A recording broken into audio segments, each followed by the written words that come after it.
Shanti Niketan लौटूंगी। Thank you माँ। संगीत।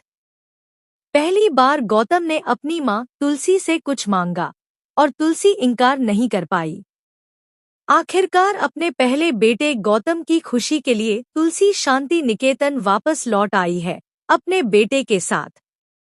जी हाँ दोस्तों, क्योंकि सास भी कभी बहू थी का आने वाला ट्विस्ट बेहद इमोशनल और धमाकेदार होने वाला है।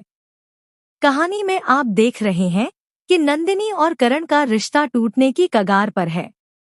ऐसे में ऋतिक तुलसी को समझाता है और बताता है कि किस तरह करण और नंदिनी यानी नंदिनी भाभी और करण भैया के बीच सब कुछ बिगड़ता जा रहा है और दोनों के बीच बिल्कुल भी नहीं बन रही है। इस पर तुलसी कहती है, ठीक है, तुम मुझे नंदिनी से मिलवाओ, मैं उससे बात करती हूँ। वहीं नंदिनी कहती है कि आपको माँ वापस लौटना ही होगा, तभी मेरा और करण का रिश्ता ठीक हो पाएगा, वरना मुझे नहीं लगता कि हमारे बीच कुछ भी सुधर सकता है।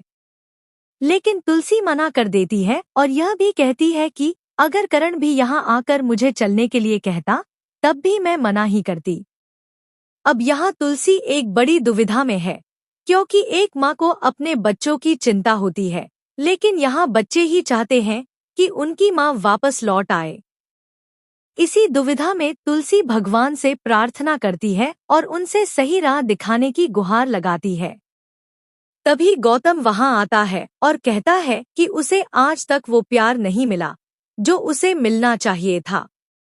वह तुलसी से कहता है, आप अपने दिल पर हाथ रखकर बताइए, क्या आपने सच में मुझे बराबरी का प्यार दिया है? तुलसी यह सुनकर भावुक हो जाती है और माफी मांगते हुए कहती है, हाँ, मुझसे गलती हुई है। इतने बड़े परिवार को संभालते संभालते, रिश्तों को निभाते निभाते मुझसे चूक हो गई। मैं नहीं चाहती थी कि समाज यह कहे कि करण मेरा अपना बेटा नहीं है, इसलिए मैंने उसे कम प्यार दिया या उसका हक छीन लिया। इसी वजह से मैं तेरी तरफ लापरवाह हो गई। मुझे लगा कि तू मेरा बेटा है, तू समझ जाएगा। लेकिन मुझसे गलती हो गई और मैं समझ सकती हूँ कि तुझ पर क्या बीत रही है। यह सुनकर गौतम की आंखों में भी आंसू आ जाते हैं और वह पहली बार अपनी माँ से कुछ मांगता है। वह कहता है, माँ, आपने आज तक मुझे कुछ नहीं दिया और ना ही मैंने आपसे कभी कुछ मांगा, लेकिन आज पहली बार मैं आपसे कुछ मांग रहा हूँ। आप शांति निकेतन वापस चली जाए।